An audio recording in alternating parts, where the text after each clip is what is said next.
Praise the lord. Yesu Krista ನಾಮಕ್ಕೆ ಸ್ತೋತ್ರವಾಗಲಿ. ನನ್ನ ಈ ಆತ್ಮೀಕ ಚಾನಲಿಗೆ ಎಲ್ಲರಿಗೂ ಕೂಡ ನಾನು ಸ್ವಾಗತನ ಬಯಸೋನಾಗಿದ್ದೇನೆ. ಇವತ್ತು ನಾವು ಮಾತನಾಡುವಂಥ ವಿಷಯ ಪ್ರಾರ್ಥನೆ. ಹಲ್ಲೆಲೂಯಾ.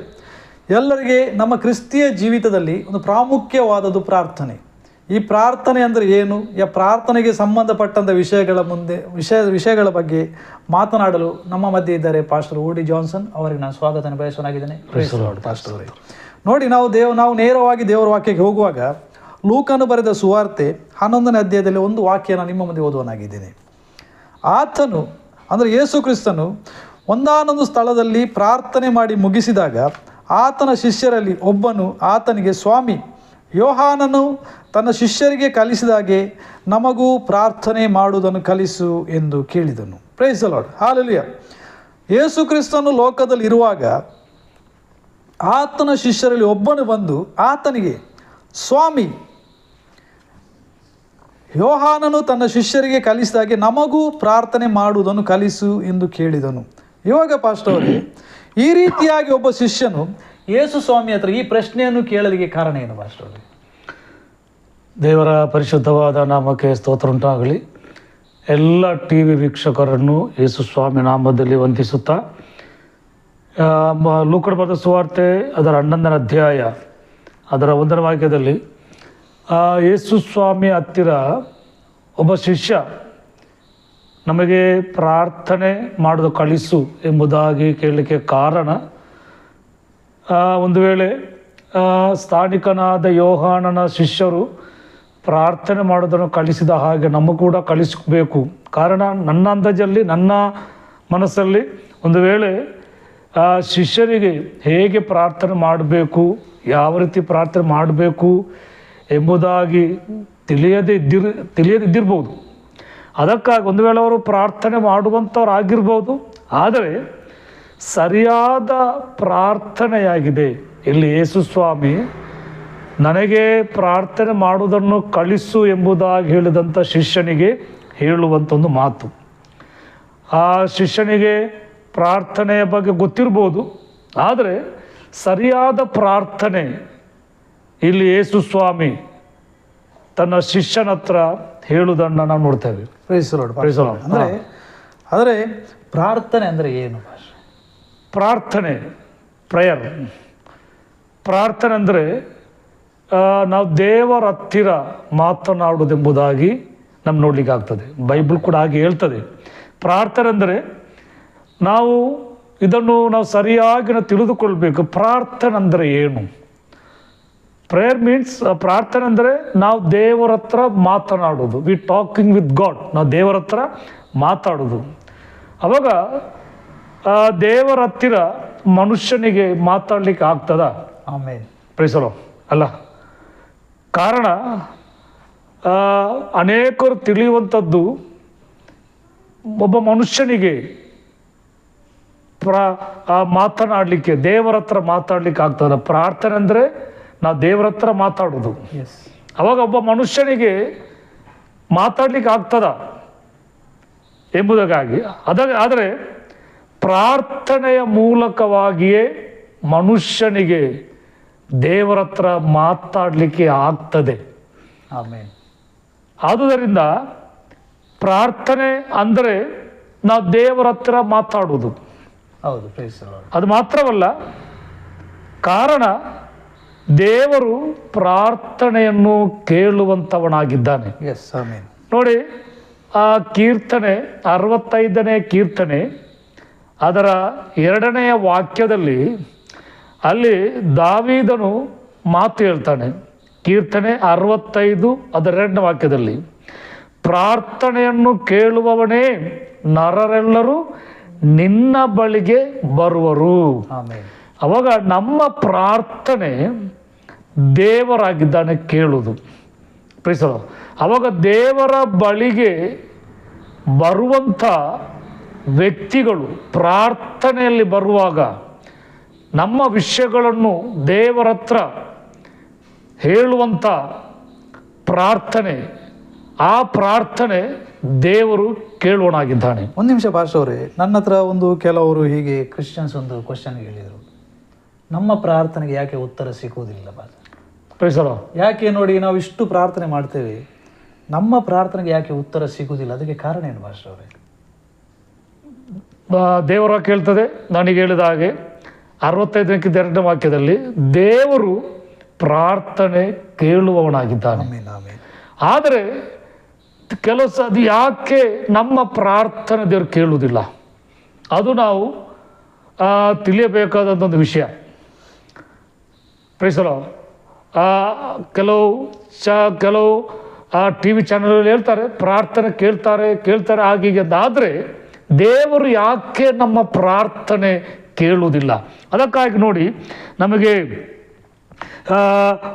ನಮ್ಮ ಯೋಹಾನ್ ಬರೆದ ಸುವಾರ್ತೆ, ಜಾನ್ ದ ಗಾಸ್ಪಲ್, ಯೋಹಾನ್ ಬರೆದ ಸುವಾರ್ತೆ 9ನೇ ಅಧ್ಯಾಯ ಅದರ 31ನೇ ವಾಕ್ಯಕ್ಕೆ ಬರುವಾಗ ಅಲ್ಲಿ ಒಬ್ಬ ವ್ಯಕ್ತಿ, ಅಂದರೆ ಯೇಸು ಕ್ರಿಸ್ತನು ಹುಟ್ಟು ಕುರುಡನಾದಂಥ ವ್ಯಕ್ತಿಗೆ ಸೌಖ್ಯವನ್ನು ಕೊಟ್ಟ ನಂತರ ಆ ಕುರುಡನು ಆ ಪರಿಸಾಯರ ಹತ್ರ ಹೇಳುವಂಥ ಒಂದು ಮಾತು ಏನಂದರೆ, ಅದು ನಾವು ಓದಿದ್ರೆ ಒಳ್ಳೆದಾಗ್ತದೆ.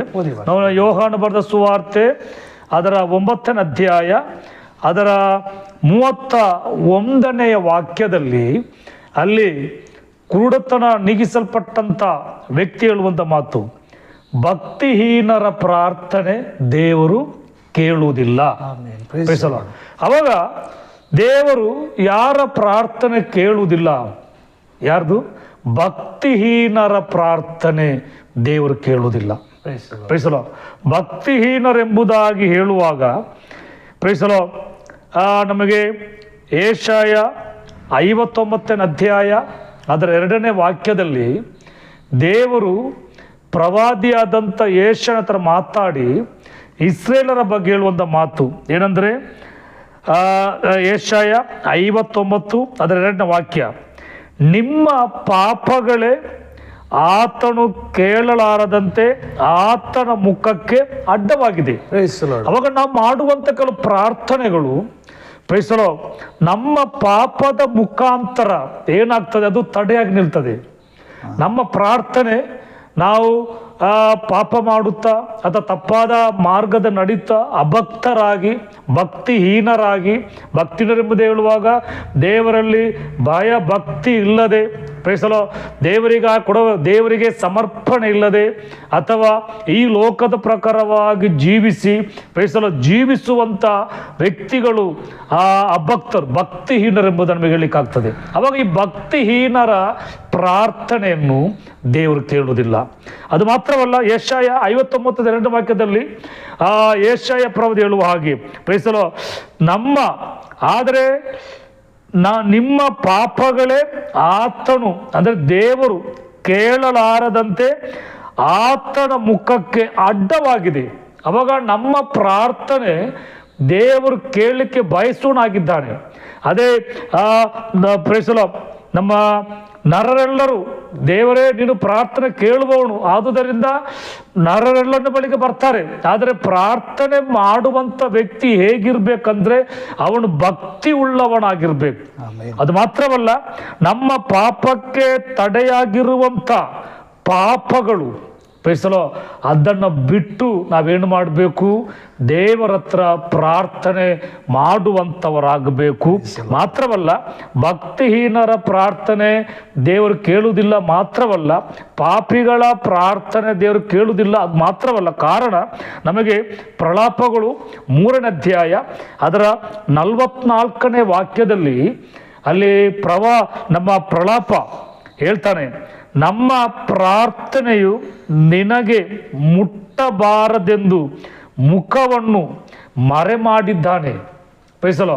ಕಾರಣ ನೋಡಿ, ಭಕ್ತಿಹೀನರ ಪ್ರಾರ್ಥನೆ, ಪಾಪದ ಮೇಲೆ ಪಾಪ ಮಾಡುತ್ತಾ ಈ ಲೋಕದ ಪ್ರಕಾರವಾಗಿ ಜೀವಿಸುತ್ತಾ ನಾವು ದೇವರ ಬಳಿಗೆ ಬರುವುದಾದರೆ ಅಥವಾ ದೇವರ ಪ್ರಾರ್ಥನೆ ಮಾಡುವುದಾದರೆ ನಮ್ಮ ಪ್ರಾರ್ಥನೆ ದೇವರು ಕೇಳದೆ ಏನು ಮಾಡ್ತಾನೆ? ತನ್ನ ಮುಖವನ್ನು ಮರೆ ಮಾಡ್ತಾನೆ. ಪ್ರೈಸಲೋ. ಗೊತ್ತಾಯ್ತಲ್ಲ? ಆದುದರಿಂದ ದೇವರು ಮುಖವನ್ನ ಮರೆ ಮಾಡುವಂತಹ ಒಂದು ಪ್ರಾರ್ಥನೆ ಆಗಿರಬಾರ್ದು ನಮ್ಮ ಪ್ರಾರ್ಥನೆ. ಪ್ರೈಸಲೋ. ದೇವರ ಸ್ತೋತ್ರವಾಗಲಿ. ಇನ್ನೊಂದು ಕ್ವೆಶ್ಚನ್ ಉಂಟು ಭಾಷೆ ನೋಡಿ, ಕ್ರಿಶ್ಚಿಯಾನಿಟಿಯಲ್ಲಿ ಒಂದು ಪರಿಶುದ್ಧತೆಗೆ ತುಂಬ ಮಹತ್ವ ಉಂಟು. ಪರಿಶುದ್ಧತೆಗೆ. ಇವಾಗ ಪರಿಶುದ್ಧರಾಗಿ ಜೀವಿಸಿದಂಥ ವ್ಯಕ್ತಿಯ ಪ್ರಾರ್ಥನೆ ಖಂಡಿತವಾಗಿ ದೇವರು ಕೇಳ್ತಾನೆ. ಹಾಲೆಲೂಯ. ಮತ್ತೆ ನೋಡಿ, ಕ್ರಿಶ್ಚಿಯನ್ಸ್ ಮಾಡುವಂಥ ಪ್ರಾರ್ಥನೆ ಈ ದೇವರ ವಾಕ್ಯದ ಮೇಲೆ ಇರಬೇಕಲ್ಲ ವಾಶ, ಅಂದ್ರೆ ದೇವರ ವಾಕ್ಯದ ಆಧಾರದಲ್ಲಿ ಇರಬೇಕು. ಅಂದ್ರೆ ದೇವರ ವಾಕ್ಯದ ಆಧಾರದಲ್ಲಿ ಹೇಗೆ ಪಾಸ್ಟರ್ ಪ್ರಾರ್ಥನೆ ಮಾಡುವುದು? Praise the lord. ನೋಡಿ, ನಮ್ಮ ದೇವರು ಪರಿಶುದ್ಧರಾಗಿದ್ದಾನೆ. ಆಮೆನ್. ಆತನಲ್ಲಿ ಅಪರಿಶುದ್ಧತೆ, ಆತನಲ್ಲಿ ಅಶುದ್ಧತೆ ಏನಿಸಿಲ್ಲ. ಅವ್ರ ಗಾಡ್ ಇಸ್ ಹೋಲಿ. 1 ಪೇತ್ರ 1 ಅಧ್ಯಾಯ ಅದರ 16 ವಾಕ್ಯದಲ್ಲಿ ಪೇತ್ರ ಹೇಳ್ತಾನೆ, ದೇವರು ಪರಿಶುದ್ಧನಾಗಿದ್ದಾನೆ. ಆಮೆನ್. ನಮ್ಮ ಪ್ರಕಟಣೆ 15 ಅಧ್ಯಾಯ 4 ವಾಕ್ಯದಲ್ಲಿ ಹೇಳ್ತಾನೆ, ದೇವರು ಪರಿಶುದ್ಧನಾಗಿದ್ದಾನೆ. ಅವಾಗ ದೇವರು ಪರಿಶುದ್ಧನಾಗಿರುವಾಗ ಆತನ ಬಳಿಗೆ ಬರುವಂಥ ವ್ಯಕ್ತಿಗಳು ಕೂಡ ಹೇಗಿರಬೇಕು? ಪರಿಶುದ್ಧರಾಗಿರ್ಬೇಕು. ಅವಾಗ ಪರಿಶುದ್ಧತೆ ಇಲ್ಲದೆ ಯಾರು ಕೂಡ ದೇವರನ್ನು ಕಾಣುವುದಿಲ್ಲೆಂಬುದಾಗಿ ಇಬ್ರಿಯ ಪತ್ರಿಕೆಯಲ್ಲಿ ಎಲ್ಲ ನಾವು ನೋಡ್ತೇವೆ. ಅವಾಗ ದೇವರು ಪರಿಶುದ್ಧನಾಗಿರುವುದರಿಂದ ಆತನ ಬಳಿಗೆ ಬರುವಂಥ ವ್ಯಕ್ತಿಗಳು ಹೇಗಿರಬೇಕು? ಪರಿಶುದ್ಧನಾದಂಥ ದೇವರ ಬಳಿಗೆ ಬರುವಂಥ ಒಬ್ಬ ವ್ಯಕ್ತಿ ಅವನು ಪರಿಶುದ್ಧನಾಗಿರ್ಬೇಕು. ಅವಾಗ ಪರಿಶುದ್ಧನಾಗಿರುವಂಥ ಒಬ್ಬ ವ್ಯಕ್ತಿಗೆ ಮಾತ್ರವೇ ದೇವರ ಬಳಿಗೆ ಬರಲಿಕ್ಕೆ ಆಗ್ತದೆ. ನೋಡಿ, ನಮಗೆ ಇಬ್ರಿಯ 11 ಅಧ್ಯಾಯ ಅದರ 6ನೇ ವಾಕ್ಯಕ್ಕೆ ಬರುವಾಗ ಒಬ್ಬ ವ್ಯಕ್ತಿ ಪರಿಶುದ್ಧನಾಗಿ ಬರಬೇಕು ದೇವರ ಬಳಿಗೆ. ಅದರೊಟ್ಟಿಗೆ ಇಬ್ರಿಯ 11 ಅದರ 6ನೇ ವಾಕ್ಯದಲ್ಲಿ ಅಲ್ಲಿ ಇಬ್ರಿಯ ಪತ್ರಿಕೆ ಈ ರೀತಿ ಹೇಳ್ತದೆ, ನಂಬಿಕೆ ಇಲ್ಲದೆ ದೇವರನ್ನು ಮೆಚ್ಚಿಸುವುದು ಅಸಾಧ್ಯ. ಮತ್ತೆ ದೇವರ ಬಳಿಗೆ ಬರುವವನು ಏನ್ ಮಾಡಬೇಕು? ದೇವರು ಇದ್ದಾನೆ ಮತ್ತು ತನ್ನನ್ನು ಹುಡುಕುವವರಿಗೆ ಪ್ರತಿಫಲವನ್ನು ಕೊಡ್ತಾನೆ ಎಂದು ನಂಬುವುದು ಅವಶ್ಯ ಎಂಬುದಾಗಿ ಇಬ್ರಿಯ ಪತ್ರಿಕೆಯಲ್ಲಿ ನಮಗೆ ಆಗ್ತದೆ. ಅವಾಗ ಪ್ರಿಯರೇ, ಪ್ರಾರ್ಥನೆಯ ಮೂಲಕ ದೇವರ ಬಳಿಗೆ ಬರುವವನು ಏನು ಮಾಡಬೇಕಂದ್ರೆ, ದೇವರು ಇದ್ದಾನೆ, ಜೀವವುಳ್ಳ ದೇವರು ಇದ್ದಾನೆ ಎಂಬುದಾಗಿ ನಂಬುವಂಥವರಾಗಬೇಕು. ಮತ್ತೆ ಪ್ರೈಸಲೋ, ನನ್ನ ಪ್ರಾರ್ಥನೆಗೆ ಪ್ರತಿಫಲವನ್ನ ದೇವರು ಕೊಡ್ತಾನೆ ಎಂಬಂತ ನಂಬಿಕೆ ಕೂಡ ಈ ಪ್ರಾರ್ಥನೆ ಮಾಡಲಿಕ್ಕೆ ದೇವರ ಬಳಿಗೆ ಬರುವವನಲ್ಲಿ ಇರಬೇಕು. ಮೊದಲಾಗಿ ನೀವು ಹೇಳಿದಾಗೆ ಪರಿಶುದ್ಧತೆ ಬೇಕು, ಅದರೊಟ್ಟಿಗೆ ನನ್ನ ಪ್ರಾರ್ಥನೆ ದೇವರು ಕೇಳ್ತಾನೆ ಎಂಬಂತ ಒಂದು ನಂಬಿಕೆ ಕೂಡ ಪ್ರಾರ್ಥನೆ ಮಾಡುವವನಲ್ಲಿ ಇರಬೇಕು. ಅವಾಗ ನಮ್ಮ ಪ್ರಾರ್ಥನೆಗೆ ದೇವರು ಉತ್ತರವನ್ನು ಕೊಡ್ತಾರೆ. ಇವಾಗ ನೋಡಿ, ಕೆಲವು ಹಳೆ ಒಡಂಬಡಿಕೆಯಲ್ಲಿ ಕೆಲವು ಪ್ರಾರ್ಥನೆ ಉಂಟಲ್ಲ, ಹನ್ನಳ ಪ್ರಾರ್ಥನೆ ಭಾಷೆ, ಅದನ್ನು ದೇವರು ಕೇಳಿದ್ರು ಅಲ್ಲ. ಆದ್ರೆ ಹನ್ನಳಾಗಿ ಸಮರ್ಪಿಸಿ ಕೂಡ ನಾವು ಪ್ರಾರ್ಥನೆಯನ್ನು ಮಾಡೋರಾಗ್ಬೇಕಲ್ಲ ಭಾಷೆ ಅಲ್ಲ. ನೋಡಿ, ಹಣ್ಣಳ ಬಗ್ಗೆ ನಾವು ಕಲಿಯುವಾಗ 1 ಸಾಮ್ಯಲ್ 1 ಅಧ್ಯಾಯ 10 ಮತ್ತು 11ನೇ ವಾಕ್ಯದಲ್ಲಿ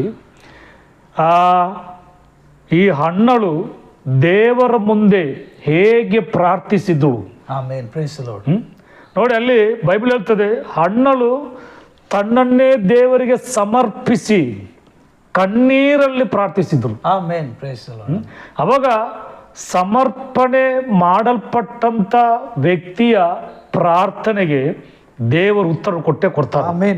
ನೋಡಿ, ನಮಗೆ ನಾನೀಗ ಅದೇ 1 ಸಾಮ್ಯಲ್ ಅದರ 1 ಅಧ್ಯಾಯ ಅದರ 10 ಮತ್ತು 11ನೇ ವಾಕ್ಯ ಬರುವಾಗ ಅಲ್ಲಿ ಕುಟುಂಬದಲ್ಲಿ ಸಮಸ್ಯೆಗಳು ಇದ್ದಾಗ, ಅಂದರೆ ಈ ಹಣ್ಣಳ ಗಂಡನಾಗಿದ್ದಾನೆ ಎಲ್ಕಾನ್ ಎಂಬುದಾಗಿ. ಅವಾಗ ಎಲ್ಕಾನ್ ಇನ್ನೊಂದು ಮದುವೆ ಆದ ನಂತರ ಆ 2ನೇ ಹೆಂಡತಿ ಈ ಹಣ್ಣಳಿಗೆ ಸಮಸ್ಯೆಗಳನ್ನು ಚುಚ್ಚು ಮಾತುಗಳನ್ನು ಹೇಳುತ್ತಾ ಇರುವಾಗ ಇವಳು ಅದನ್ನು ಸಹಿಸಲಾರದೆ ತನ್ನ ವಿಷಯವನ್ನು ದೇವರ ಮುಂದೆ ಸಮರ್ಪಿಸಿ ಕಣ್ಣೀರಲ್ಲಿ ದುಃಖದಲ್ಲಿ ಪ್ರಾರ್ಥನೆ ಮಾಡುವಾಗ, ಪ್ರಿಯರೇ, ಬೈಬಲ್ ಹೇಳ್ತದೆ, ಕಣ್ಣೀರಲ್ಲಿ ದೇವರ ಮುಂದೆ ಬಂದಂಥ ಹಣ್ಣಳ ಕಣ್ಣೀರನ್ನು ದೇವರು ಹೊರಸಿದ್ದು. ಆಮೆನ್. ನೋಡಿ, ಅದರ 1ನೇ ಅಧ್ಯಾಯ ಅದರ 17ನೆಯ ವಾಕ್ಯಕ್ಕೆ ಬರುವಾಗ ಅಲ್ಲಿ ಆಮೇಲೆ ಆಕೆಯ ಮೋರೆಯಲ್ಲಿ ದುಃಖವು ಕಾಣಲಿಲ್ಲ. ಆಮೆನ್. ಅವಾಗ ದೇವರ ಬಳಿಗೆ ಹಣ್ಣಲು ಬಂದದ್ದು ಹೇಗೆ? ಕಣ್ಣೀರಲ್ಲಿ ತನ್ನನ್ನೇ ಸಮರ್ಪಿಸಿಕೊಟ್ಟು ವೇದನೆಯಿಂದ ಬಂದಳು. ತಗ್ಗಿಸಿಕೊಂಡು ಆದ್ರೆ ಅವಳು ಹೊರಟು ಹೋದದ್ದು, ದೇವರು ಅವಳನ್ನು ಕಳುಹಿಸಿದ್ದು ಅವಳ ದುಃಖವನ್ನ ನೀಗಿಸಿ. ಪ್ರಿಯರೇ, ಇವತ್ತು ಕೂಡ ನಮ್ಮ ದುಃಖವನ್ನು, ನಮ್ಮ ಕಣ್ಣೀರನ್ನು ಪ್ರಾರ್ಥನೆ ನೀಗಿಸ್ತದೆ. ಅದರ ಅರ್ಥ ನೋಡಿ, ಹನ್ನಳ ಚರಿತ್ರೆಯನ್ನು ಓದುವಾಗ ಹನ್ನಳಿಗೆ ಮಕ್ಕಳಾಗುವ ಯಾವ ಚಾನ್ಸ್ ಕೂಡ ಇರಲಿಲ್ಲ.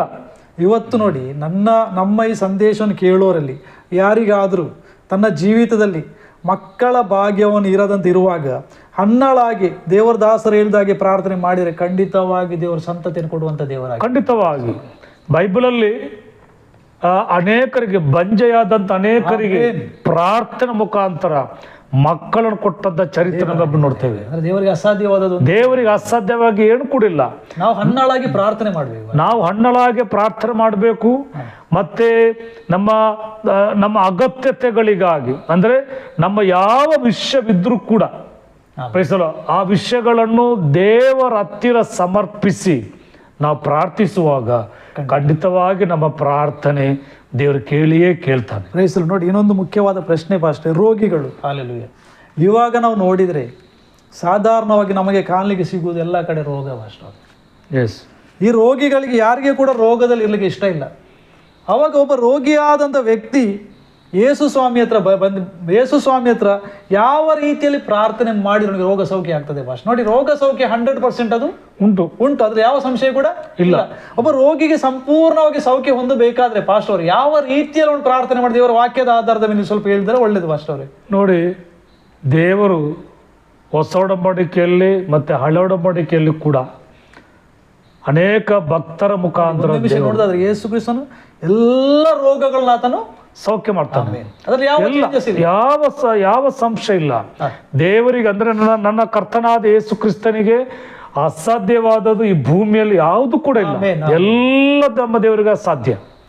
ಆದರೆ ಆ ರೋಗಿ ಆದಂತೊಬ್ಬ ವ್ಯಕ್ತಿ ತನ್ನ ರೋಗಕ್ಕೆ ಸೌಖ್ಯವನ್ನು ಬಯಸುವಾಗ ಅವನು ಯಾವ ರೀತಿಯಲ್ಲಿ ದೇವರ ಬಳಿಗೆ ಬರಬೇಕು? ಹೊಸ ಒಡಂಬಡಿಕೆಯಲ್ಲಿ ನಮ್ಮ ಮತ್ತೇನು ಬರೆದ ಸುವಾರ್ತೆ 8ನೇ ಅಧ್ಯಾಯ ಅದರ 2ನೇ ವಾಕ್ಯದಲ್ಲಿ ಒಬ್ಬ ಕುಷ್ಠರೋಗಿ, ಅಂದ್ರೆ ಆಗಿನ ಕಾಲದಲ್ಲಿ ಕುಷ್ಠರೋಗಿ ಅದಕ್ಕೆ ಮದ್ದು ಕೂಡ ಇಲ್ಲ, ಟ್ರೀಟ್ಮೆಂಟ್ ಇಲ್ಲ. ಮಾತ್ರವಲ್ಲ, ಅವನು ಪಟ್ಟಣದ ಒಳಗಡೆ ವಾಸಿಸಲಿಕ್ಕೆ ಯೋಗ್ಯನಲ್ಲ. ಅವಾಗ ಒಂದು ದಿವಸ ಈ ಕುಷ್ಠರೋಗಿ ತನ್ನ ಸೌಖ್ಯಕ್ಕಾಗಿ ಯೇಸು ಕ್ರಿಸ್ತನ ಬಳಿಗೆ ಬರುವಾಗ ಅವನು ಯಾವ ರೀತಿಯಲ್ಲಿ ಬಂದ, ಅವನನ್ನು ದೇವರು ಹೇಗೆ ಸೌಖ್ಯ ಮಾಡಿದ್ರು ಎಂಬುದಾಗಿ ನಮಗೆ ಬೈಬಲ್ ಹೇಳ್ತಿದೆ. ನೋಡಿ, ಮತ್ತೇನು ಬರೆದ ಸುವಾರ್ತೆ 8ನೇ ಅಧ್ಯಾಯ ಅದರ 2ನೇ ವಾಕ್ಯ ಮತ್ತೆ 3ನೇ ವಾಕ್ಯ. ಅಲ್ಲಿ ಒಬ್ಬ ಕುಷ್ಠರೋಗಿಯು ಯೇಸುವಿನ ಬಳಿಗೆ ಬಂದು, ನೋಡಿ, ಒಬ್ಬ ಕುಷ್ಠರೋಗಿ ಯೇಸುವಿನ ಬಳಿಗೆ ಬಂದು ನನಗೆ ಸೌಖ್ಯ ಕೊಡಬೇಕೆಂಬುದಾಗಿ ಬೇಡದೆ ಅವನೇನು ಮಾಡ್ತಾನೆ? ಮೊದಲು ಒಬ್ಬ ಕುಷ್ಠರೋಗಿಯು ಯೇಸುವಿನ ಬಳಿಗೆ ಬಂದು ಆತನಿಗೆ ಅಡ್ಡ ಬಿದ್ದು, ಆತನಿಗೆ ಅಂದ್ರೆ ಯೇಸು ಕ್ರಿಸ್ತನಿಗೆ ಅಡ್ಡ ಬಿದ್ದು, ಸ್ವಾಮಿ, ನಿನಗೆ ಮನಸ್ಸಿದ್ದರೆ ನನ್ನನ್ನು ಶುದ್ಧ ಮಾಡಬಲ್ಲೆ ಅಂದನು. ಆತನು ಅಂದ್ರೆ ಯೇಸು ಸ್ವಾಮಿ ಕೈ ನೀಡಿ ಅವನನ್ನು ಮುಟ್ಟಿ ನನಗೆ ಮನಸ್ಸುಂಟು, ಶುದ್ಧವಾಗು ಅಂದನು. ಕೂಡಲೇ ಅವನ ಕುಷ್ಠವು ವಾಸಿಯಾಯಿತು. ನೋಡಿ, ಇಲ್ಲಿ ಕುಷ್ಠರೋಗಿ ಎಲ್ಲ ಶರೀರವೆಲ್ಲ ವೃಣಗಳಿಂದ ಮತ್ತೆ ಎಲ್ಲ ವೃಣಗಳಿಂದ ತುಂಬಲ್ಪಟ್ಟಂತ ಒಬ್ಬ ವ್ಯಕ್ತಿ, ಪಟ್ಟಣದ ಒಳಗಡೆ ಅವನಿಗೆ ಬರ್ಲಿಕ್ಕೆ ಅಸಾಧ್ಯ. ಆದರೆ ಯೇಸು ಕ್ರಿಸ್ತನ ಸಮಾಚಾರ ತಿಳಿದಾಗ ಈ ಕುಷ್ಠರೋಗಿ ಯೇಸು ಕ್ರಿಸ್ತನ ಬಳಿಗೆ ಬಂದು ಮೊದಲು ಮಾಡೋದೇನು? ಯೇಸುವಿಗೆ ಅಡ್ಡ ಬಿದ್ದ. ಅಡ್ಡ ಬಿದ್ದ ಅಂದ್ರೆ ನಾನಲ್ಲ, ನೀನೇ. ಅಡ್ಡ ಬಿದ್ದು ಅಂದ್ರೆ ನನಗಿನ್ನು ಅಸಾಧ್ಯ. ಒಂದು ವೇಳೆ ಅವನು ಅನೇಕ ಕಡೆಗಳು ಹೋಗಿರ್ಬೋದು, ಅನೇಕ ಸ್ಥಳಗಳು ಹೋಗಿರ್ಬೋದು. ಆದರೆ ಇಲ್ಲಿ ಯೇಸು ಕ್ರಿಸ್ತನ ಬಳಿಗೆ ಬಂದು ಈ ಕುಷ್ಠರೋಗಿ ಯೇಸುವಿಗೆ ಅಡ್ಡ ಬಿದ್ದು ಅಂದರೆ ತನ್ನ ತಗ್ಗಿಸಿದ, ಮತ್ತೆ ದೇವರನ್ನು ದೇವರಿಗೆ ತನ್ನನ್ನು ಸಮರ್ಪಿಸಿ ಕೊಟ್ಟ. ಅವನು ಹೇಳೋದೊಂದು ಮಾತುಂಟು, ಏನಂದ್ರೆ ಯೇಸುವೆ ನಿನಗೆ ಮನಸ್ಸಿದ್ದರೆ ನನ್ನನ್ನು ಶುದ್ಧ ಮಾಡಬಲ್ಲೆ. ಪ್ರಿಯರೇ, ನನ್ನ ಯೇಸುವಿಗೆ ಎಲ್ಲ ರೋಗಿಗಳು ವಾಸಿ ಮಾಡಲಿಕ್ಕೆ ಮನಸ್ಸುಂಟು. ಆದರೆ ನಾವು ಮಾಡಬೇಕಾದದ್ದೇನೆಂದ್ರೆ ನಾವು ಯೇಸುವಿನ ಬಳಿಗೆ ಬರಬೇಕು. ನಿನ್ನ ಯಾವ ರೋಗವಿದ್ರೂ ಕೂಡ ಯೇಸುವಿನ ಬಳಿಗೆ ಬಂದು ನೀನು ಆತನಿಗೆ ಅಡ್ಡ ಬಿದ್ದು ನಿನ್ನ ವಿಷಯವನ್ನು ನೀನು ಸಮರ್ಪಿಸಿ ಹೇಳುವಾಗ, ಪ್ರಿಯರೇ, ನಿಮ್ಮ ರೋಗಗಳನ್ನು ಸೌಖ್ಯ ಮಾಡಲಿಕ್ಕೆ ಇವತ್ತು ಕೂಡ ನನ್ನ ಯೇಸು ಸ್ವಾಮಿ ಜೀವಿಸ್ತಾ ಇದ್ದಾನೆ. ಪಾಸ್ಟರ್ ಅವರೇ, ಇನ್ನೊಂದು ಮುಖ್ಯವಾದ ಪ್ರಶ್ನೆ ಅಂದ್ರೆ, ಇವಾಗ ರೋಗ ಸೌಖ್ಯ ಎಂಬುದು ಜನರಿಗೆ ಬೇಕೀಗ. ಹೌದು, ಎಲ್ಲರಿಗೂ ಕೂಡ ಬೇಕಾದದ್ದು. ಅಂದ್ರೆ ಒಬ್ಬ ಯೇಸು ಕ್ರಿಸ್ತನ ಬಳಿಗೆ ಬರುವಾಗ ಅವನಿಷ್ಟು ತಿಳಿದಿರೋ ನೀವು ಹೇಳಿದ ಪ್ರಕಾರ ಪರಿಶುದ್ಧತೆ ಬೇಕು. ಮೊದಲು ತಾನು ಮಾಡಿದಂಥ ಎಲ್ಲ ತಪ್ಪುಗಳನ್ನು ಮೊದಲು ಅರಿಕೆ ಮಾಡಿಕೊಳ್ಬೇಕು. ಪ್ರೈಸ್ ದಿ ಲಾರ್ಡ್ ಅಲ್ಲ. ಹಾಗೆ ನೀವು ನೋಡೋದಾದ್ರೆ ಈ ಯಾಕೋಬನ ಪತ್ರಿಕೆಯಲ್ಲಿ ಹಾಗೆ ಬರ್ತಿದೆ.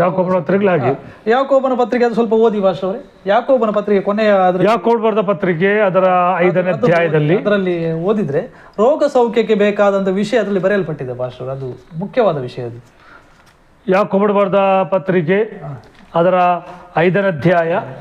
ಇನ್ನೊಂದು ನಮ್ಮ ಪ್ರಿಯ ಸಹೋದರ ರೋಷನ್ ಅವರು ಹೇಳಿದ ಮಾತಿಗೆ ನೋಡಿ, ಒಬ್ಬ ಯೇಸುವಿನ ಬಳಿಗೆ ಬರುವಾಗ ರೋಗ ಸೌಖ್ಯ ಆಗ್ತದೆ.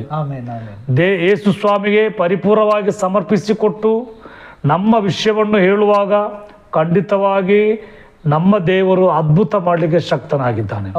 ಇನ್ನೊಂದು, ಯಾಕೋಬನು ತನ್ನ ಪತ್ರಿಕೆಯಲ್ಲಿ ರೋಗ ಸೌಖ್ಯ ಅದು ಹೇಗೆ ಆಗ್ತದೆ ಎಂಬುದಾಗಿ ಯಾಕೋಬ ತನ್ನ ಪತ್ರಿಕೆಯಲ್ಲಿ ಹೇಳ್ತಾನೆ. ನಮಗೆ 5ನೇ ಅಧ್ಯಾಯ ಅದರಲ್ಲಿ 14ನೇ ವಾಕ್ಯಕ್ಕೆ ಬರುವಾಗ 14-13ನೇ ವಾಕ್ಯದಿಂದ ನಾನು ಓದ್ತೇನೆ. ನಿಮ್ಮಲ್ಲಿ ಬಾಧೆ ಪಡುವವನಿದ್ದಾನೋ ಅವನು ದೇವರನ್ನು ಪ್ರಾರ್ಥಿಸಲಿ. ಬಾಧೆ ಬಂದರೆ ಕಷ್ಟ ಅಥವಾ ರೋಗ, ಗೊತ್ತಾಯ್ತಲ್ಲ? ಬಾಧೆ ಅಂದ್ರೆ ಸಮಸ್ಯೆಗಳು. ದಯಮಾಡಿ ಇದನ್ನು ಎಲ್ಲರೂ ಕೇಳಬೇಕು. ಇದೊಂದು ಮುಖ್ಯವಾದಂತ ವಿಷಯವನ್ನು ಹೇಳಿಕ್ಕೆ ಹೋಗ್ತಿದ್ದೆ. ಹೇಳಿ ಭಾಷೆ. ನೋಡಿ, ನಿಮ್ಮಲ್ಲಿ ಬಾಧೆ ಪಡುವವನು ಹೇಳುವಾಗ ಕಷ್ಟ ಪಡುವವನು ಅಥವಾ ರೋಗದಲ್ಲಿರುವವನು ಅಥವಾ ಇನ್ನಿತರ ಯಾವುದೇ ಸಮಸ್ಯೆ ಇದ್ರೂ ಕೂಡ ಪ್ರೈಸಲೋ, ನಿಮ್ಮಲ್ಲಿ ಬಾಧೆ ಪಡಿದವನು ಅವನು ದೇವರನ್ನು ಪ್ರಾರ್ಥಿಸಲಿ. ಪ್ರೈಸಲೋ, ನಿಮ್ಮಲ್ಲಿ ಸಂತೋಷ ಪಡುವನಿದ್ದಾನೋ ಅವನು ಕೀರ್ತನೆ ಹಾಡಲಿ. ನಿಮ್ಮಲ್ಲಿ ಅಸ್ವಸ್ಥನಾಗಿರುವವನಿದ್ದಾನೋ ಅಂದರೆ ನಿಮ್ಮಲ್ಲಿ ರೋಗದಲ್ಲಿರುವವರಿದ್ದಾರೋ ಅವನು ಸಭೆಯ ಹಿರಿಯರನ್ನು ಕರೆ ಕಳುಹಿಸಲಿ. ಅವರು ಕರ್ತನ ಹೆಸರಿನಿಂದ ಅವನಿಗೆ ಎಣ್ಣೆ ಹಚ್ಚಿ ಅವನಿಗೋಸ್ಕರ ದೇವರನ್ನು ಪ್ರಾರ್ಥಿಸಲಿ. ನಂಬಿಕೆಯಿಂದ ಮಾಡಿದ ಪ್ರಾರ್ಥನೆಯು ರೋಗಿಯನ್ನು ರಕ್ಷಿಸುವುದು. ಕರ್ತನು ಅವನನ್ನು ಎಬ್ಬಿಸುವನು. ಮತ್ತು ಪಾಪ ಮಾಡಿದವನಾಗಿದ್ದರೆ ಅದು ಪರಿಹಾರವಾಗುವುದು. ಹೀಗಿರಲು ನೀವು ಸ್ವಸ್ಥವಾಗಬೇಕಾದರೆ ನಿಮ್ಮ ಪಾಪಗಳನ್ನು ಒಬ್ಬರಿಗೊಬ್ಬರು ಅರಿಕೆ ಮಾಡಿ ಒಬ್ಬರಿಗೋಸ್ಕರ ಒಬ್ಬರು ದೇವರನ್ನು ಪ್ರಾರ್ಥಿಸಿರಿ. ನೀತಿವಂತನ ಅತ್ಯಾಸಕ್ತಿಯುಳ್ಳ ವಿಜ್ಞಾಪನೆಯು ಬಹು ಬಲವಾಗಿದೆ. ಅವಾಗ ಇಲ್ಲಿ ಯಾಕೋಬ ಹೇಳುವುದು, ರೋಗಿಗೆ ಸೌಖ್ಯ ಆಗ್ಬೇಕಾದ್ರೆ ಏನ್ ಮಾಡ್ಬೇಕು? ಪಾಪವನ್ನು ಅರಿಕೆ ಮಾಡುವಂತವರಾಗಬೇಕು. ಹೇಗೆ ಭಾಷೆ ಅರಿಕೆ ಮಾಡುದು ಅಂತ ಹೇಳಿದ್ರೆ ಸ್ವಲ್ಪ ಸ್ಪಷ್ಟವಾಗಿ ಹೇಳಿದ್ರೆ, ಇವಾಗ ಒಬ್ಬ ಯಾವ ರೀತಿಯಲ್ಲಿ ಪಾಸ್ಟರ್ ಅಂದ್ರೆ ಅರಿಕೆ ಮಾಡುದು ಅಂತ ಹೇಳಿದ್ರೆ ನೋಡಿ, ಅರಿಕೆ ಮಾಡುದೆಂಬುದು ಹೇಳುವಾಗ ನಮ್ಮ ತಪ್ಪುಗಳನ್ನು ನಮ್ಮ ಪಾಪಗಳನ್ನು ನಾವು ಯಾರ ಹತ್ರ ಅರಿಕೆ ಮಾಡಬೇಕು? ದೇವರ ಹತ್ರ, ಅಲ್ಲದೆ ಮನುಷ್ಯರ ಹತ್ರ ಅಲ್ಲ, ದೇವರ ಹತ್ತಿರ ನಾವೇನು ಮಾಡಬೇಕು? ನೋಡಿ, ಮನುಷ್ಯರ ಹತ್ರ ಎಲ್ಲಾ ತಪ್ಪುಗಳನ್ನ ಹೇಳಲಿಕ್ಕೆ ಸಾಧ್ಯವಿಲ್ಲ, ಆಗುದಿಲ್ಲ. ಏನಾದ್ರೂ ಸಣ್ಣ ಸಣ್ಣ ವಿಷಯ ಮನುಷ್ಯದ ಹೇಳದಲ್ಲ. ತಪ್ಪುಗಳನ್ನು ಮನುಷ್ಯದ ಹೇಳ್ಬೇಕು, ಪಾಪಗಳನ್ನು ದೇವರ ಹೇಳ್ಬೇಕಲ್ಲ. ಹಾಗೆಲ್ಲ ಅವಾಗ ನಮ್ಮ ತಪ್ಪುಗಳನ್ನು ನಮ್ಮ ಪಾಪಗಳನ್ನು ದೇವರ ಹತ್ರ ಅರಿಕೆ ಮಾಡಬೇಕು.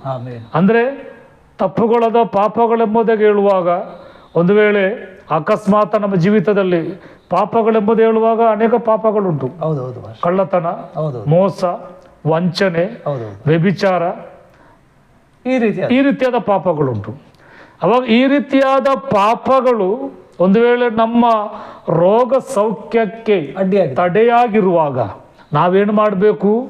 ನಮ್ಮ ತಪ್ಪುಗಳನ್ನು ಒಪ್ಪಿ ಬಿಟ್ಟು ದೇವರಲ್ಲಿ ಅರಿಕೆ ಮಾಡುವಾಗ ದೇವರೇನು ಮಾಡ್ತಾರೆ? ದೇವರು ನಮಗೆ ಅದ್ಭುತವಾದ ಸೌಖ್ಯವನ್ನ ದೇವರು ಕೊಡುವನಾಗಿದ್ದಾನೆ. ಖಂಡಿತವಾಗಿ ಪಾಸ್ಟರ್ ಅವರೇ, ಇವಾಗ ನೋಡಿ, ಈ ವಿಡಿಯೋವನ್ನು ಮಾಡಲಿಕ್ಕೆ ನಾನು ಮುಖ್ಯವಾದ ಉದ್ದೇಶ, ಇವತ್ತು ಕ್ರೈಸ್ತರಿಗೆ ನಾವು ಮಾತಾಡೋದು ಸರಿಯಾಗಿ ಪ್ರಾರ್ಥನೆ ಮಾಡಲಿಕ್ಕೆ ಗೊತ್ತಿಲ್ಲ ಪಾಸ್ಟರ್ ಅವರೇ.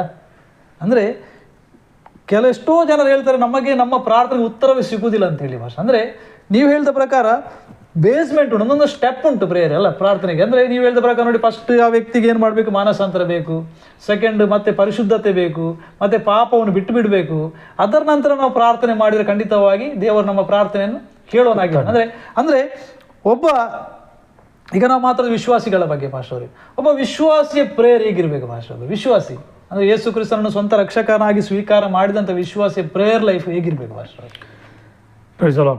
ನೋಡಿ, ವಿಶ್ವಾಸವೆಂಬುದು ಹೇಳುವಾಗ ದೇವರ ಮಕ್ಕಳು, ರಕ್ಷಣೆ ಹೊಂದಿದಂಥವರು, ಅವರ ಪ್ರಾರ್ಥನೆ ಹೇಗಿರ್ಬೇಕಂದ್ರೆ ಅದು ದೇವರು ಮೆಚ್ಚುವಂತಹ ಒಂದು ಪ್ರಾರ್ಥನೆ ಆಗಿರ್ಬೇಕು.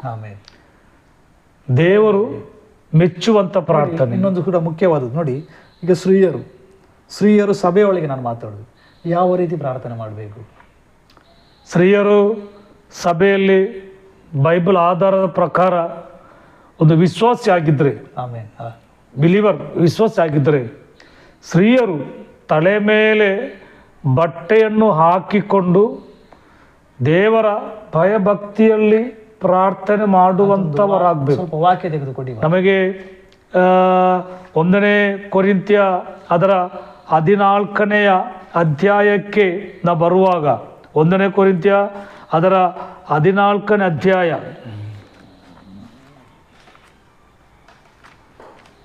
1 ಕೊರಿಂಥ್ಯ 11ನೇ ಅಧ್ಯಾಯ, ಅಲ್ಲಿ ಅಪೊಸ್ತಲನಾದ ಪೌಲ ಸ್ತ್ರೀಯರು ಯಾವ ರೀತಿ ಹೇಗೆ ಪ್ರಾರ್ಥನೆ ಮಾಡಬೇಕೆಂಬುದಾಗಿ ಅಲ್ಲಿ ಪೌಲ ಹೇಳ್ತಾನೆ. 11ನೇ ಅಧ್ಯಾಯ ಅದರ 4ನೇ ವಾಕ್ಯ, ತಲೆಯನ್ನು ಮುಚ್ಚಿಕೊಂಡು ಪ್ರಾರ್ಥನೆಯನ್ನಾಗಲಿ ಪ್ರವಾದನೆಯನ್ನಾಗಲಿ ಮಾಡುವ ಪುರುಷನು ತನ್ನ ತಲೆಯೊಬ್ಬಣ ಮಾಡಿಸ್ತಾನೆ. ತಲೆಯ ಮೇಲೆ 5ನೇ ವಾಕ್ಯ, ತಲೆಯ ಮೇಲೆ ಮುಸುಕು ಹಾಕಿಕೊಳ್ಳದೆ ಪ್ರಾರ್ಥನೆಯನ್ನಾಗಲಿ ಪ್ರವಾದನೆಯನ್ನಾಗಲಿ ಮಾಡುವ ಸ್ತ್ರೀಯು ತನ್ನ ತಲೆಯನ್ನು ಅವಮಾನ ಪಡಿಸುತ್ತಾಳೆ.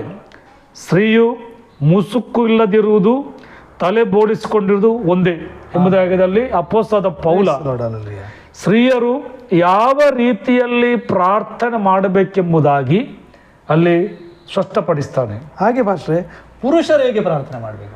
ಪುರುಷರು ಹೇಗೆ ಪ್ರಾರ್ಥನೆ ಮಾಡಬೇಕೆಂಬುದು ಹೇಳುವಾಗ ಬೈಬಲ್ ಆಧಾರದಲ್ಲಿ 1 ತಿಮೋತಿಗೆ ಬರುವಾಗ 1 ತಿಮೋತಿ ಅದರಲ್ಲಿ ಅಪೊಸ್ತಲನಾದ ಪೌಲ ನಮ್ಮ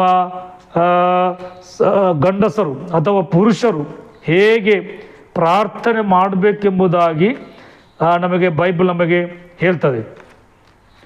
ನಮ್ಮ 1 ತಿಮೋತಿ 2ನೇ ಅಧ್ಯಾಯ ಅದರ 8ನೇ ವಾಕ್ಯಕ್ಕೆ ಬರುವಾಗ, ಹೀಗಿರಲು ಪುರುಷರು ಎಲ್ಲ ಸ್ಥಳಗಳಲ್ಲಿ ಕೋಪವು ವಾಗ್ವಾದವು ಇಲ್ಲದವರಾಗಿ ಭಕ್ತಿಪೂರ್ವಕವಾಗಿಯೇ ಕೈಗಳನ್ನೆತ್ತಿ ಪ್ರಾರ್ಥಿಸಬೇಕೆಂದು ಅಪೇಕ್ಷಿಸ್ತೇನೆ. ಉತ್ತಮವಾದ ಸಂದೇಶ.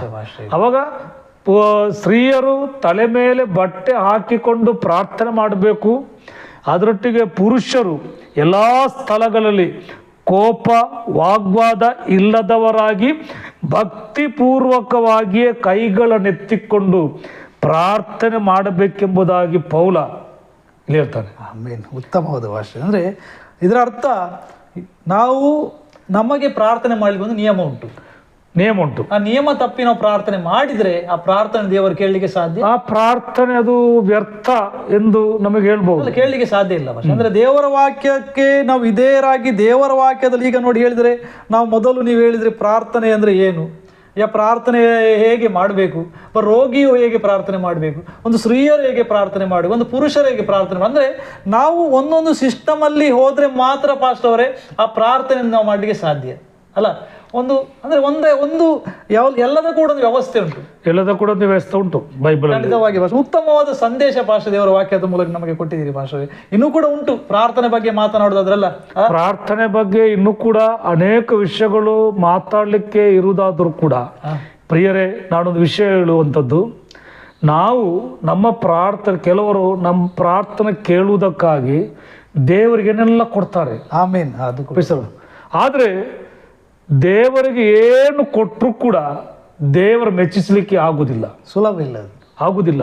ನೋಡಿ, ನಾನು ಅದಕ್ಕೆ ಒಂದು ವಾಕ್ಯವನ್ನು ಓದಿ ಮತ್ತೆ ಪ್ರಾರ್ಥನೆ ಮಾಡಲಿಕ್ಕೆ ನಾನು ಬಯಸ್ತೇನೆ. ಖಂಡಿತವಾಗಿ ನೋಡಿ, ಮೀಕನು ಬರೆದ ಪ್ರವಾದನ ಗ್ರಂಥದಲ್ಲಿ ಅಲ್ಲಿ ಮೀಕ ಹೇಳುವಂಥ ಒಂದು ಮಾತು, ಶ್ರೇಷ್ಠವಾದಂಥ ಒಂದು ಮಾತು ಏನಂದರೆ, ಮೀಕ ಅದರ 6ನೇ ಅಧ್ಯಾಯ, ಅದರ ಮೀಕ 6ನೇ ಅಧ್ಯಾಯ 6 ಮತ್ತು 7ನೇ ವಾಕ್ಯದಲ್ಲಿ ಅಲ್ಲಿ ಪ್ರವಾದನೆ ಹೇಳುವಂಥದ್ದು, ನಾವು ದೇವರಿಗೆ ಏನೆಲ್ಲ ಕೊಟ್ಟರು ಕೂಡ, ಏನೆಲ್ಲ ಹಣ ಕೊಟ್ಟರು ಕೂಡ, ಏನು ಕೊಟ್ಟರು ಕೂಡ ದೇವರನ್ನು ಮೆಚ್ಚಿಸಲಿಕ್ಕೆ ನಮಗೆ ಆಗೋದಿಲ್ಲ, ಸಾಧ್ಯ ಇಲ್ಲ, ಆಗೋದಿಲ್ಲ. ಅದು ಇವತ್ತು ಪ್ರಾರ್ಥನೆ ಕೇಳುವುದಕ್ಕಾಗಿ ನಾವೇನೆಲ್ಲ ಕೊಡ್ತೇವೆ ಅದು ವ್ಯರ್ಥ, ಅದು ಅಂಥ ಪ್ರಾರ್ಥನೆ ಕೇಳುವುದಿಲ್ಲ. ಆದರೆ 6ನೇ ವಾಕ್ಯದಿಂದ ಹಿಡಿದು ಅದರ 7ನೇ ವಾಕ್ಯದವರೆಗೆ ನಾನೇನೆಲ್ಲ ಕೊಟ್ಟರು ಕೂಡ ದೇವರೇ ನಿನ್ನನ್ನು ಸಮಾಧಾನಪಡಿಸಲಿಕ್ಕೆ ಆಗುವುದಿಲ್ಲ. ನಾನು ಅದನ್ನು ಓದಿ ಮತ್ತೆ ನಾವು ಪ್ರಾರ್ಥನೆ ಮಾಡುವ. ನಾನು ಯೆಹೋವನ ಸನ್ನಿಧಿಯಲ್ಲಿ ಯಾವ ಕಾಣಿಕೆಯೊಡನೆ ಕಾಣಿಸಿಕೊಳ್ಳಲಿ, ಯಾವುದನ್ನು ಅರ್ಪಿಸಿ ಮಹೋನ್ನತ ದೇವರ ಸಮ್ಮುಖದಲ್ಲಿ ಅಡ್ಡ ಬೀಳಲಿ, ಹೋಮದ ಪಶುಗಳನ್ನು 1 ವರ್ಷದ ಕರುಗಳನ್ನು ತೆಗೆದುಕೊಂಡು ಬಂದು ಆತನ ಮುಂದೆ ಕಾಣಿಸಿಕೊಳ್ಳಲು, ಸಾವಿರಾರು ಟಗರುಗಳನ್ನು ಲಕ್ಷೋಪಲಕ್ಷ ತೈಲ ಪ್ರವಾಹಗಳನ್ನು ನೋಡಿ ಯೆಹೋವನ ಮೆಚ್ಚಾನೆ, ನನ್ನ ದ್ರೋಹದ ನಿಮಿತ್ತ ನನ್ನ ಚೊಚ್ಚಲ ಮಗನನ್ನು ಅರ್ಪಿಸಲು, ನನ್ನ ಆತ್ಮದ ಪಾಪಕ್ಕಾಗಿ ನನ್ನ ಗರ್ಭದ ಫಲವನ್ನು ಸಲ್ಲಿಸಲು ಎಂಬುದಾಗಿ ಮೀಕ ಜನರತ್ರ ಹೇಳುವಾಗ, ಅಂದರೆ ನಮ್ಮ ಪ್ರಾರ್ಥನೆ ನಾವು ದೇವರನ್ನ ಹೇಗೆ ಮೆಚ್ಚಿಸಬೇಕು, ಹಣ ಕೊಡುವುದರ ಮುಖಾಂತರ ಅಲ್ಲ, ಚಿನ್ನ ಕೊಡೋದ್ರ ಮುಖಾಂತರ ಅಲ್ಲ. ಹಾಗಾದರೆ 8ನೇ ವಾಕ್ಯದಲ್ಲಿ ನಮ್ಮ ಸರ್ವಶಕ್ತನ ದೇವರನ್ನು ಪ್ರಾರ್ಥನೆ ಮುಖಾಂತರ ಹೇಗೆ ಮೆಚ್ಚಿಸಲಿಕ್ಕೆ ಆಗ್ತದೆ ನೋಡಿ. ಅಲ್ಲಿ 8ನೇ ವಾಕ್ಯ ಇರ್ತದೆ, ಮನುಷ್ಯನೇ ಒಳ್ಳೆಯದಿಂಥದ್ದೇ ಎಂದು ಯೆಹೋವನು ನಿನಗೆ ತೋರಿಸಿದನಷ್ಟೇ, ನ್ಯಾಯವನ್ನು ಆಚರಿಸುವುದು, ಕರುಣೆಯಲ್ಲಿ ಆಸಕ್ತನಾಗಿರುವುದು, ನಿನ್ನ ದೇವರಿಗೆ ನಮ್ರವಾಗಿ ನಡೆದುಕೊಳ್ಳುವುದು ಇಷ್ಟನ್ನೇ ಹೊರತು ಯೆಹೋವನು ನಿನ್ನಿಂದ ಇನ್ನೇನು ಅಪೇಕ್ಷಿಸುವುದಿಲ್ಲ ಎಂಬುದಾಗಿ.